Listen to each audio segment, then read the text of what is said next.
Fala alunos, sejam todos muito bem-vindos, instrutor Matheus Miranda, para a nossa segunda aula. Se você não viu a nossa primeira aula, onde eu estou falando sobre as identificações, a diferenciação entre tipos de classificação de hemorragia, onde eu estou falando sobre os protocolos, eu vou deixar um card aqui em cima para que você acesse essa aula e assista, que é de suma importância. A gente está numa série, tá?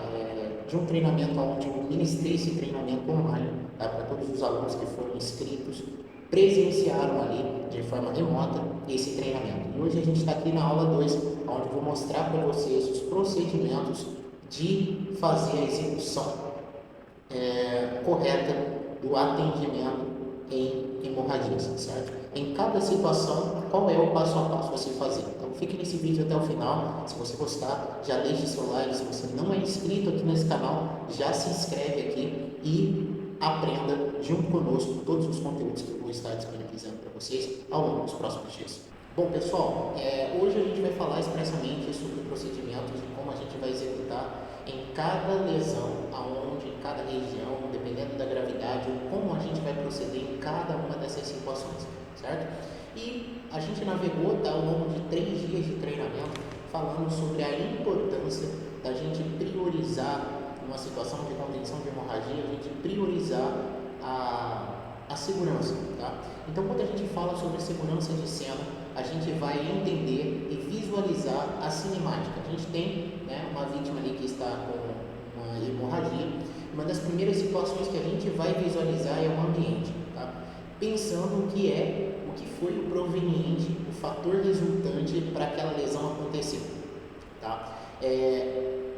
São vários tipos de cena que você pode enfrentar, tá? São vários tipos de situações que você pode ter, mas quais os riscos existentes naquele determinado momento? Então, suponhamos aqui que o seu vizinho chegue e se depare, saia pedindo socorro na rua e ele vem e se projete ali na sua calçada, em qualquer espaço, você vê que ele está com uma faca cravada ali no seu corpo. Então, a gente sabe que a gente está numa situação de crime, que existe uma pessoa, foi uma tentativa de homicídio, uma tentativa de tirar a vida daquela pessoa.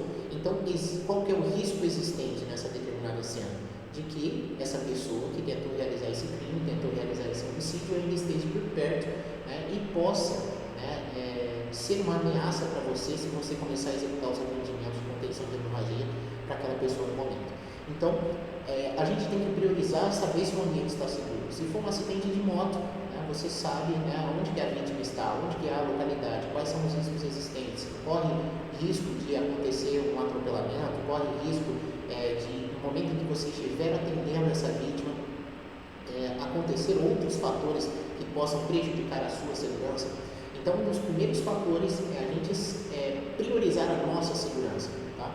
E quando a gente prioriza a nossa segurança visando questão de cena, a gente também precisa priorizar um outro fator importante, que seria a situação da biossegurança, tá? Então, a gente vai falar aqui, suponhamos que a nossa cena esteja segura, não esteja segura, tá?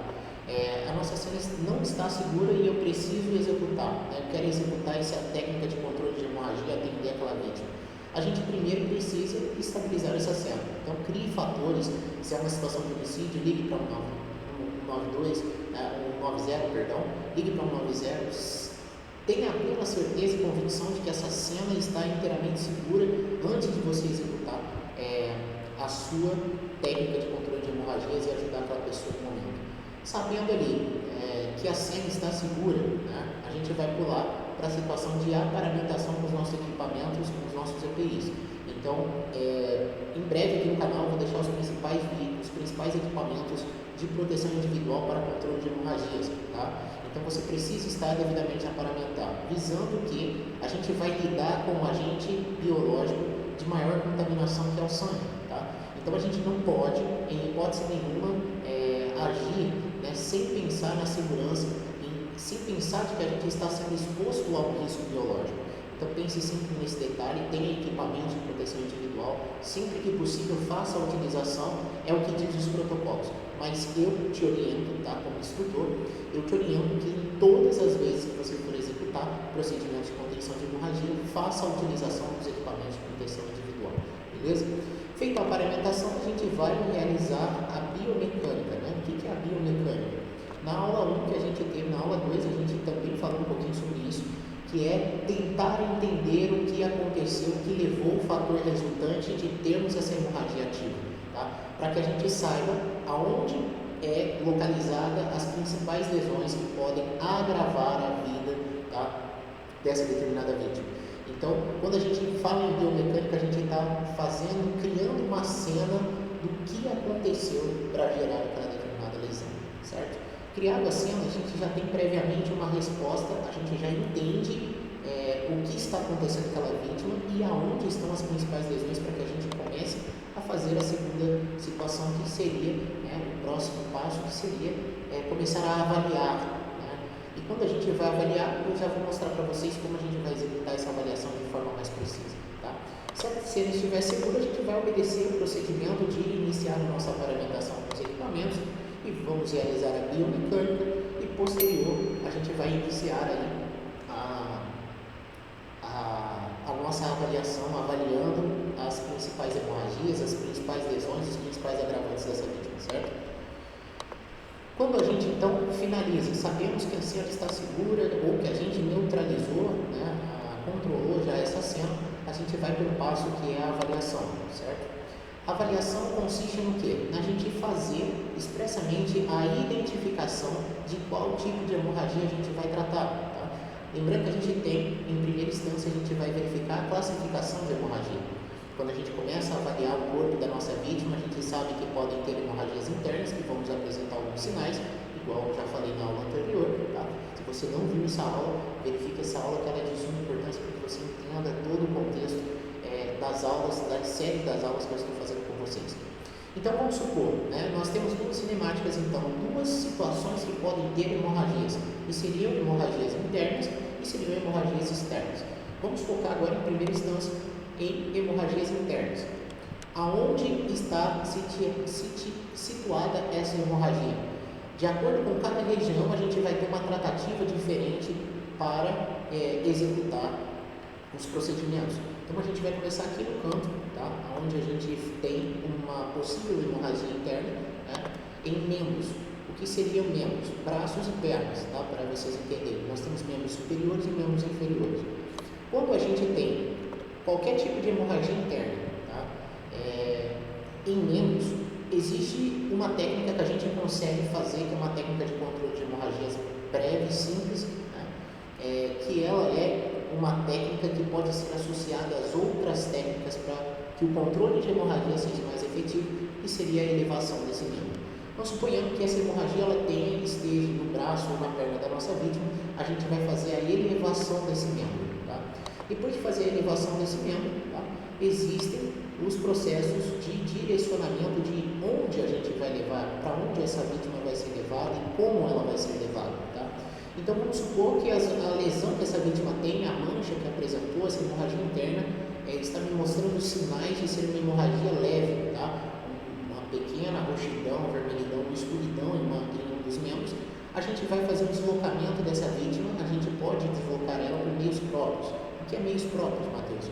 Pode colocar ela dentro do seu carro, dentro do carro das pessoas que estão ali, dos parentes dessa pessoa, e deslocar ela para uma unidade hospitalar, fazendo assim maiores avaliações internas sobre essa determinada lesão dentro do intra-hospitalar, tá?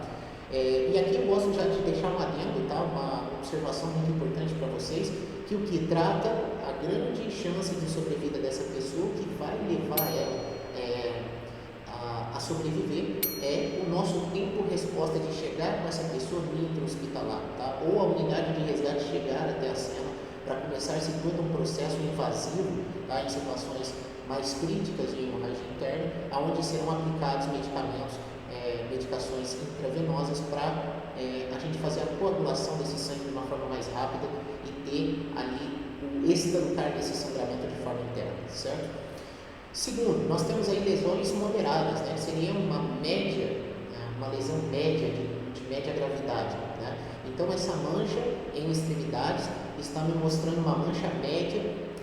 Como que eu vou proceder? A orientação é que seja deslocado, tá?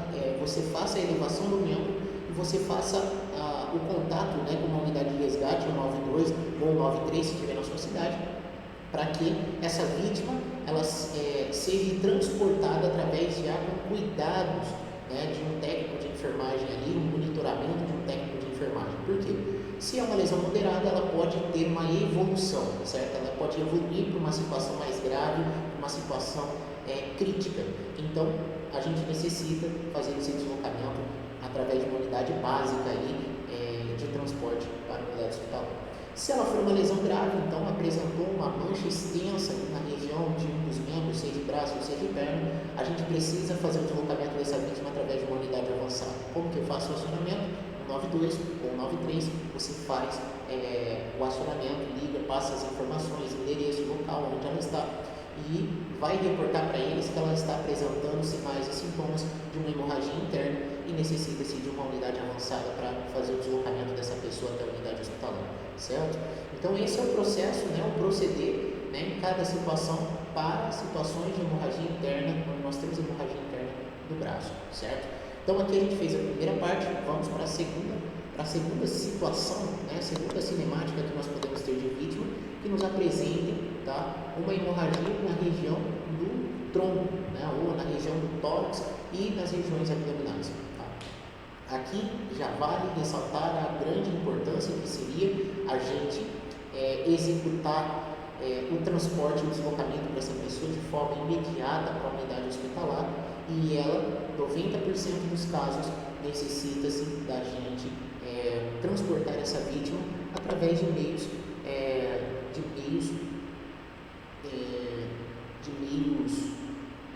por meios de ambulância, né? de ambulâncias avançadas ou ambulâncias básicas. E aqui mora uma raiz de avaliação que a gente vai ver como está os sinais vitais e o nível de consciência dessa vítima. Tá? Se essa vítima me apresentar uma confusão mental, se ela me apresentar ali, batimentos cardíacos ou respiração acelerada ou abaixo do normal, eu preciso deslocar por uma unidade avançada. Se ela apresentar, tá, nível de consciência estável, sinais vitais estáveis, certo? A gente pode sim fazer o deslocamento dessa vítima por meios próprios, colocando ela no carro de um ente querido, no seu próprio carro, deslocar essa pessoa para a unidade hospitalar mais próxima, certo? Mas eu também recomendo a você que em situações de hemorragia interna, onde a gente tem hemorragia na região do tronco, hemorragia na região abdominal, que são hemorragias graves, tá? E muitas vezes ocultas, que nos apresentam sinais que podem confundir os nossos sinais de atendimento, desloque sempre essas vítimas por meios através de unidades hospitalares, certo, pessoal? Então aqui a gente fez uma primeira parte, tá, dessa nossa segunda aula, tá? Essa vai ser a parte 1, para não ficar tão extenso esse vídeo. Amanhã eu vou postar o vídeo 2 para vocês, onde vocês vão ter acesso a como eu vou fazer a tratativa quando eu identificar hemorragias internas na cabeça da minha vítima, nos olhos, que são as regiões ali que são visíveis e a gente visualizar essas situações de hemorragia interna, certo? Então, gostaria de agradecer você que ficou nesse vídeo até o final. Deixe o seu like aqui que vai fortalecer bastante e também compartilhe essa informação com outras pessoas porque é de utilidade pública. A qualquer momento, a gente pode ter uma situação, uma cinemática de uma hemorragia e todas as pessoas necessitam saber sobre esse conhecimento de controle de hemorragias, certo? Forte abraço, então, me sinto Miranda, te vejo amanhã na nossa próxima aula.